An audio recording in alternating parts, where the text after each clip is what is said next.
Welcome back to my channel, my fish and Let's do this. Been long time, but back at it again. This video is gonna be telling you all you need to know in keeping a successful aquarium. The aquarium hobby is one of the most rewarding thing that you can do. Come back from a hard day of work, look at your fish. It's very relaxing. But when you're a beginner, it starts with some challenges. I remember my first time I kept fish probably like 14 years ago. I started my first aquarium. I didn't even know nothing about keeping fish. I was literally in the pet store, and this Oscar kept following me around in the tank everywhere I go, and I said, you know what? I'm gonna get this fish. Meanwhile, I didn't know nothing about cycling the aquarium, about keeping the aquarium. I didn't even know how big a Oscar got. So I tried to purchase the fish, but thank God for the good employee asked me, is your tank cycle? I'm like, what are you talking about? He's like, you listen, you can buy the fish, but go get a fish tank and cycle it for at least a week or two and then come back and he will give you the fish. So I got home, start searching to get a fish tank. Then behold, one of my good buddy, he said, hey, I have an extra tank, you can have it. I got it I think it was probably like 55 gallon, and I got the tank, got the filtration, didn't know what the hell I was doing, but I said I like that fish, I'm gonna keep it. The pet store kept the fish for 2 weeks. I went on the internet, went on YouTube, search and research everything that I can, but it comes with the challenges. So this video, I'm just gonna break it down and show you everything I've learned from keeping fish. I have many fish tank. I probably have 20 fish tank now, thanks to the Oscar most of the time. First thing you gotta do is research the fish that you want to keep.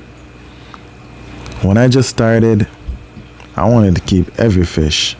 I literally wanted to keep the Oscar with guppies. Didn't know nothing what I was doing. Obviously the Oscar eat the guppy, so that's why it's important to know which fish goes together.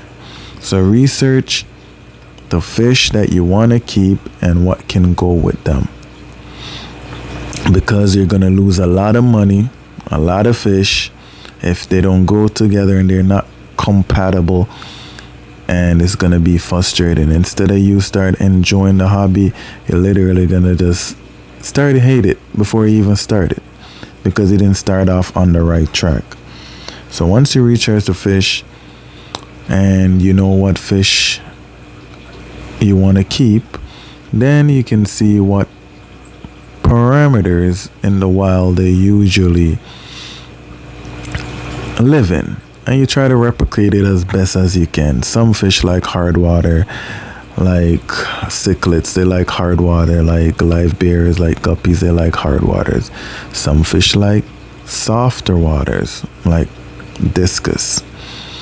And it's important to know what habitat your fish come from so you can keep a successful aquarium.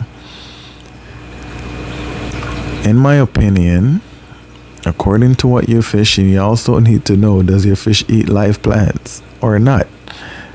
The temperature, what your fish like to live in. Some fish like colder water. Some fish like warmer water. Tropical fish tends to like warmer water. Like, for instance, to keep discus successful, you need high heat. That's one of the key tip of keeping discus successful. So anyway from 80 degrees and up is good for discus, because it helps with their metabolism, and it also helps fight out the parasites, and it just make them eat in. And just like they're from the Amazon, so they like warm water. They can tolerate cooler water, but I'm telling you, they ain't gonna last that long. Trust me. I have like probably 15 discus in my aquarium collection, and I tried it everything. They're gonna tell you that high heat, I found with discus works best. Then some fish likes cooler water. For instance, guppies, if you keep them in the 80s, their life cycle is gonna speed up. So is shrimps. Keep them in high heat, their life cycle is gonna speed up and they're gonna die faster than they should because they like cool water. Same thing with natural Daniels. Like cooler water, they live longer. So you gotta research the temperature, the tank mates, the aquarium size. That's important because I didn't know that Oscars get huge. Therefore, it went from that 55 gallon to a 150. Eventually, I got a 350. But I just kept buying other tank. I went from the 55, then I bought a 90, outgrew that, then I had the 150 out. Actually, I lied. I got the 55 gallon, then I had a 75 gallon, then I had a 90 gallon, then I had a 150 gallon, and then I got a 350 gallon, all for that one fish. And then I just put other fish in the tank. That's why I have so many tanks now, all because of my one Oscar, which sadly passed away this summer, and he was like 13 years old. It was the one of my best fish I own. It's like a puppy. You can pet him. He greets you when you come home. So that was a sad day, I just had to bury him, and me and my daughter have a little funeral and get a flower garden. So we'll always remember Oscar. It became literally part of the family. He grew up with my daughter. My daughter is 16 now, and the fish was like 13, 14. So she knew the fish from a very, very young age. And it's part of the family. So that's the next thing.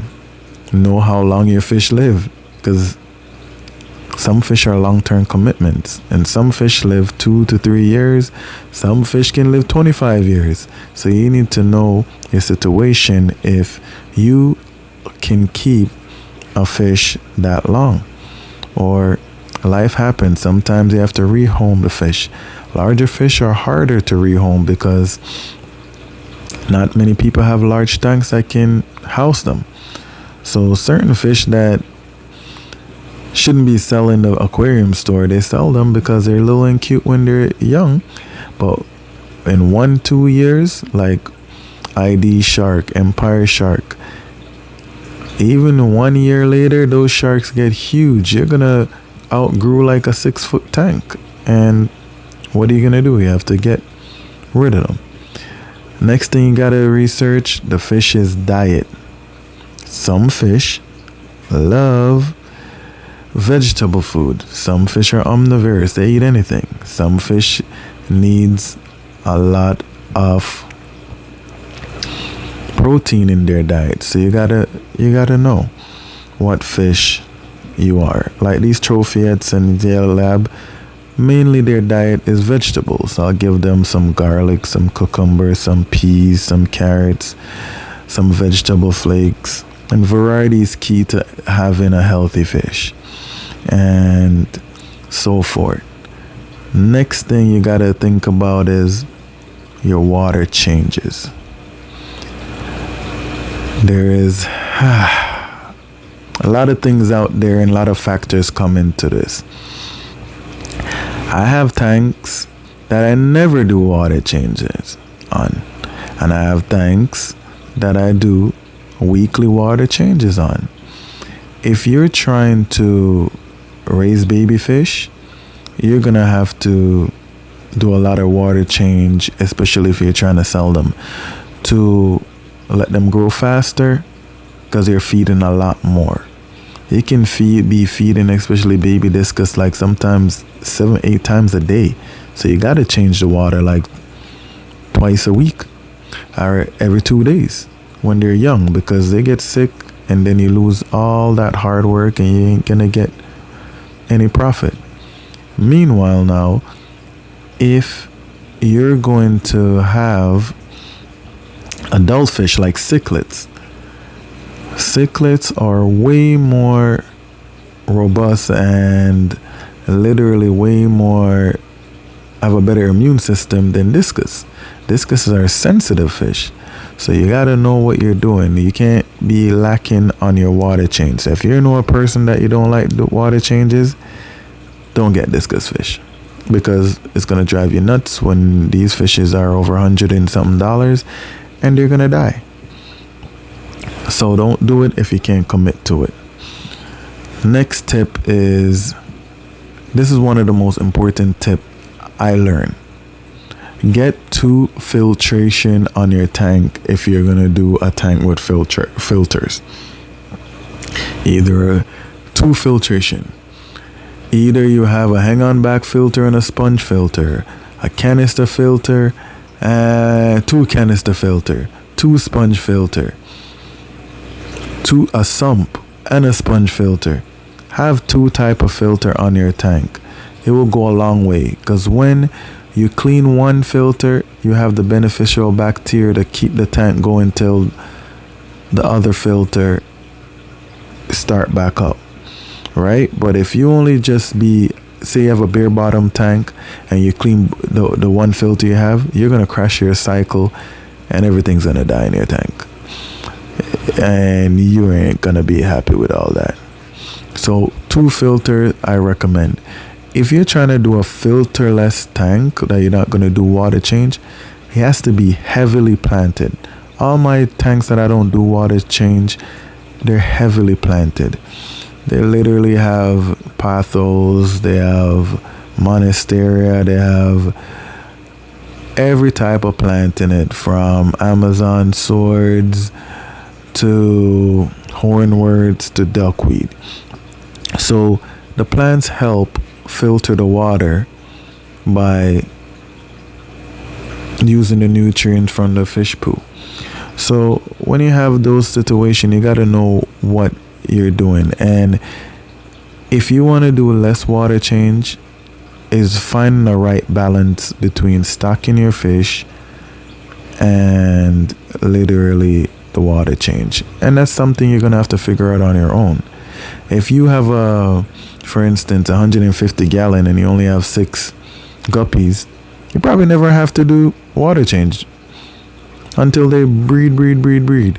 But if you have the 150 and you pack it with, like, say 40 African cichlids, you're gonna have to do probably a water change every 2 weeks, probably, or once a month. You have to do more water change and just keep the fish. Once you buy good quality fish, the fish will adapt. But the better you keep your water quality, the happier the fish. So when you have an overstacked tank, do as much water changes as you can, at least minimum once every 2 weeks. And I like to do, like, if I'm doing once a week, I'll do like 40%. If I'm doing every 2 weeks, I'll literally do like 80%. Yeah. And next thing you gotta pay attention to is also how much you feed. The more you feed, the more water change you have to do. A lot of people's issues, they feed the fish too much.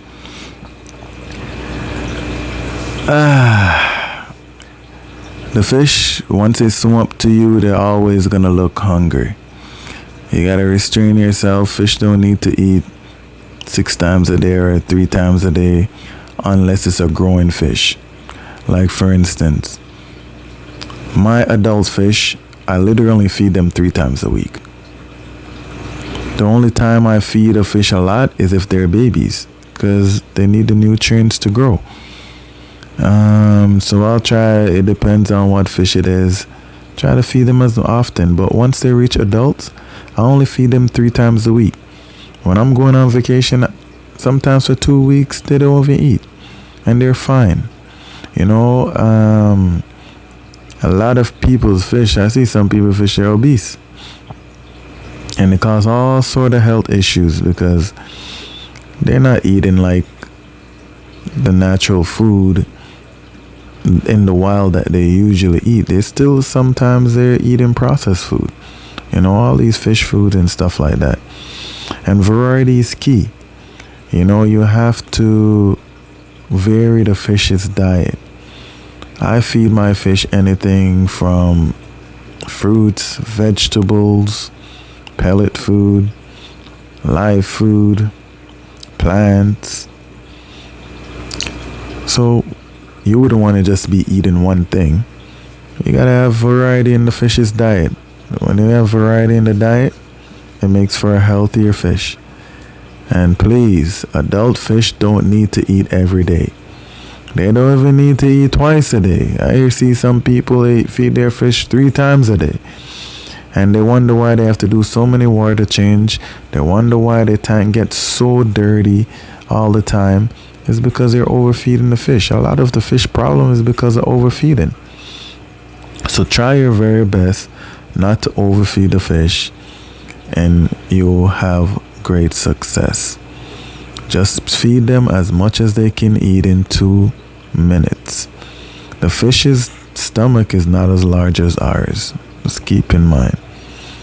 I see some people just throwing a whole bunch of food in there, and the next day they wonder why their fish all dead. Because they overfeed, they pollute the water. So try adult fish 3 times a week. For instance, even my piranha, I only feed them 1 time a week. So anytime they go, they're always vivaciously fighting for the food. So water changes is important. Depend on your stocking order. You can do weekly. You can do monthly. You could do never. So if you growing fish, you're gonna have to do it more often. If you have adult fish and you're feeding them 2-3 times a week, you don't have to do it that often. So you can do it every 2 weeks. But the more you feed, the more water changes you gotta do. Filters. Canister filters literally are the best. I change mine. I have 2 canister filters on almost all my large tanks. Some of them have they're easy to maintain. And I literally clean each one every 6 months. I have no problem, but I'm a person who feed sometimes once a week, sometimes 3 times a week. But if I was feeding every day, I gotta change those things more often, right? So you gotta keep in mind on what type of fish keeper you want to be. Do you want to be a one to be slave to water changes? Go ahead if you don't mind. If you want to be a person to be slave to water changes because you're feeding too much, hey, your fish will be happy, and a lot of water change could be stressing them out too as well. So it's up to you. But if you want to keep a lot of fish, you got to do the work. If you keep a balance is the key to anything in life. So you got to balance out your time and balance out their diet, balance out the bioload to the work that you want to put in ratio. If you want to have a lot of fish, you're going to have to do a lot of water change. If you want to feed a lot, you're going to have to do a lot of water change. So just find a nice balance and you'll be all right. Put 2 filters on the tank, so when you clean one, you won't crash your system. Tank size. Choose the right tank size for the fish that you want to keep. That's why it's important to research. Honestly, buy the biggest tank you can afford. Smaller tanks are harder to take care of than larger tank, because larger volume of water gets dirty less. So all my small tank, if my tank is literally 20 gallons down, I make sure I plant the hell out of them. So once you have the live plants, you don't have to do as much work, and you keep the stocking order good, you're good. But smaller tanks get dirty faster, and you won't like this hobby when you always be changing water, man, because of overfeeding. So live plants for smaller tanks, I find you're better to help with your maintenance, and once you stock it right, you're literally good to go. Larger tanks, some fish you can't have plants with. Like My pigtail chalceus and severums, they eat every plant. I literally just feed my extra duckweed to them. That's what they get, duckweed. Because, man, they destroy every other plant that's in there. So you got to know the fish if they're a plant eater or if they're not a plant eater. So that is important. Also, lighting. Lighting. So if you have live plants, you need lighting. So you have to know, I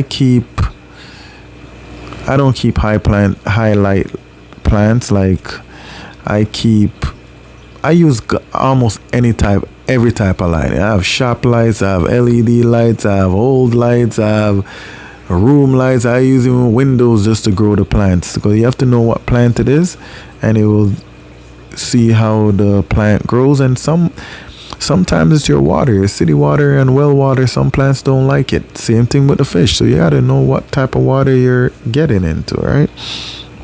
So lighting, and especially with guppies, they need a light to help them develop as well, right? So you have to know the fish. I keep my light on sometimes 12 hours, but my aquariums are balanced. So you have to find that balance, and so you don't get algae and stuff like that on the plant. I try to keep a bristle nose in almost all my tanks, because they don't get too large. But also bristle nose prickles are smart fish, and they'll clean your glass.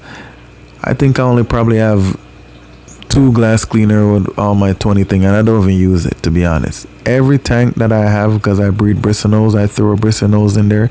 Even my piranha tank, I have a bristle nose prickle, and he cleans it. They don't bother him, and the glass is always clean. You know what I'm saying? So that's a very good fish to have in your arsenal. And they're usually peaceful. They don't bother nobody. Even my 350 with these monsters, there's a few bristle nose prickles in there. Nobody bothers them. Just give them enough hiding place to hide so they can retreat. And when the other fishes are sleeping, they just come out and do their work. And people don't know, common prickle gets huge. So don't buy them unless you have a large tank. I think I have like probably 4 common pleco in the 350 that I adapt from other people who bought them. I don't like them, but I was like, you know what, they didn't have nothing to do with it. I don't want them to throw them in the lake, so I just literally housed them. I'm a person, a lot of people use the water conditioner and stuff like that, because you have to know your water if it's chlorine. Most of the time I honestly don't use water conditioner with my fish. I think they adapt. I have a big drums. I literally just put my water in them and age them and change it with a pump. Or I buy one of those filters that you put on the hose, and I do it that way. Even with my discus, they don't bother. I don't use the water conditioner, but some people say it works. They use it. I tried it when I was beginning, and I think I was, dosing wrong or something. They were killing fish. So from I stopped doing it, I stopped killing fish. And sometimes cleaning is too much, especially when you're having baby fishes. Let it get a little dirty so they can go in the home and eat the little stuff. You don't have to clean everything. Just make sure once it's balanced, it's literally work itself out and clean itself. So these are things there to consider. Water changes, what you want to do. More fish, more water change. More food, more water change. Balance is the key. Filter maintenance, get 2 filters, clean one opposite off when you clean the other, so you don't crash your cycle. Tank size, make sure you get the right tank size to fit the fish that you're keeping. Please don't overfeed. Overfeeding is going to make your fish die, and it's going to give you more work to do, because more food, more waste, and more waste, more water changes. I want you to enjoy the hobby, not be a slave to it. Temperature, make sure you know the right temperature for your fish. Make sure you know if it's a fish that like high temperature like discus, or like cooler water like what do you call it, CPDs, and I don't remember. I don't know why I got a mental block, but cold water fish. Axolotl, man, that's a cold water species. So temperature is important. Know, research what fish goes together. Once you become more experienced, because every fish have a different personality and every fish have its own personality of their own. Once you become more experienced, you can try different things. Like for instance, I have Oscars with my piranhas. People think they're gonna murder them. They live from the same waters. Once you give the Oscar somewhere to hide in the night, I don't even put on a night light. I literally leave them in there. I'll feature that in my one of these videos. They've been living in there for years, and I found you just give them a spot to hide. The piranha, leave them alone. The Oscars can hold their own because they're very smart fish. When you have cichlids, temperature is also key. This is a tip. The cooler you keep your tank, the less the aggression. People always say, how come your fish them are not as aggressive, especially my South American? I keep my tank at 75. Literally, that calms them down. When I put it to 80, it's a war. They're gonna try to kill each other. So I realize with cichlids, temperature make a difference in their aggression, so I try to keep it at 75. Same thing with my Africans and my South Americans, and I found that's the best thing for their aggression with the overstock. So don't overfeed, water changes, tank size, light in, and enjoy the hobby. You're gonna make mistakes, fish gonna die. One of the greatest thing is, buy healthy fish, buy big fish, buy adult fish, because adult fish have better immune system, and at least you know what it's like. Then buy the biggest tank you can afford. The bigger tanks are easier to maintain. So those are the things. I think I covered everything. Don't overfeed, temperature, filtration, tank size. For a beginner, buy adult fish, good quality adult fish. Because I remember when I started, and even with my discus, I bought some baby discus. The amount of work I had to put in to literally grow them up to adult, it wasn't even worth it, because I could have just saved my money and just get the adult and enjoy them. So you live and learn. That's how it is. This hobby is about learning, growing, and adapting. So do what's work for you. And if you have any questions, you can just leave me a comment. Please like and subscribe. Your support is greatly appreciated. And stay tuned. I'll try to be more consistent in posting more videos. But thanks for your support.